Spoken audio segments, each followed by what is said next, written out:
Vamos falar de um assunto de extrema importância para a apicultura.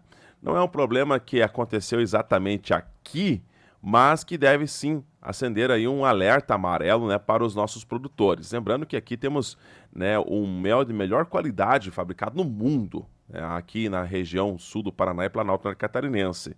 E não é simplesmente eu que estou falando isso, né? São, enfim, revistas e premiações que já foram destinadas aqui para os nossos apicultores.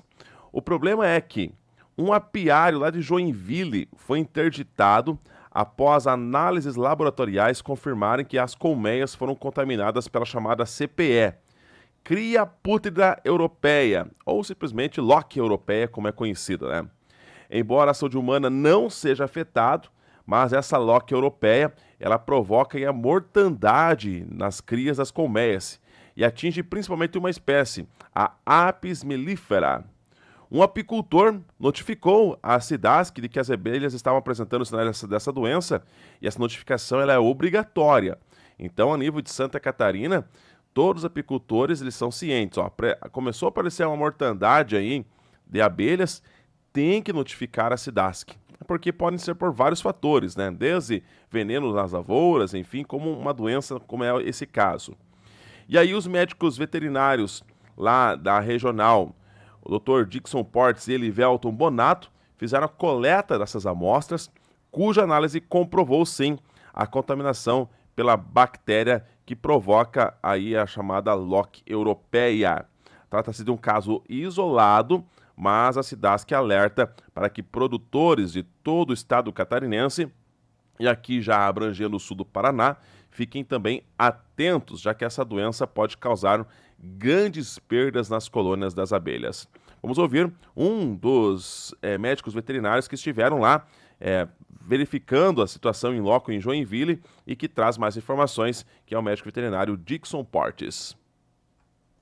No início de outubro, a unidade local de Joinville ela foi notificada por um apicultor sobre ocorrência de mortalidade nas crias de abelhas em um apiário.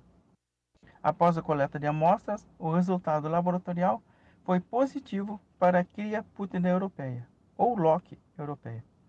É uma doença causada por uma bactéria que acomete a cria das abelhas, especialmente da espécie Apis mellifera. Entretanto, pode afetar também abelhas nativas sem ferrão. A ocorrência de sintomas dessa doença é de notificação obrigatória e imediata. Em Santa Catarina, o apicultor deve entrar em contato com o escritório da Cidasc mais próximo. A bactéria, ela chega até as larvas por meio da alimentação. Quando as abelhas nutrizes, elas entram em contato com o alimento contaminado. Durante o manejo, o apicultor pode observar um dos sintomas da infecção, que é a cria falhada ou salteada. Isso ocorre porque as larvas com sintomas, elas não terminam o seu desenvolvimento. Elas não são operculadas pelas abelhas operárias. No entanto, somente a cria falhada, ela não pode ser utilizada para determinar a infecção por Loque europeia, uma vez que outras doenças podem ocasionar esses sintomas. Colônias fortes e populosas normalmente conseguem remover as larvas com sintomas dessa infecção. Os principais sintomas da cria pútrida europeia são morte prematura das larvas. As larvas geralmente elas morrem antes de completarem o estágio de pupa. Cheiro desagradável. O odor gerado pode ser ácido, semelhante ao vinagre, ou até mesmo não apresentar odor específico. Isso depende muito do grau de infecção. Coloração e posição das larvas. Nas larvas infectadas pode ocorrer uma mudança na coloração e uma posição irregular dentro do alvéolo. As larvas saudáveis, elas são brancas, enquanto as larvas com infecção por Loque europeia apresentam uma coloração que varia do amarelo até o marrom.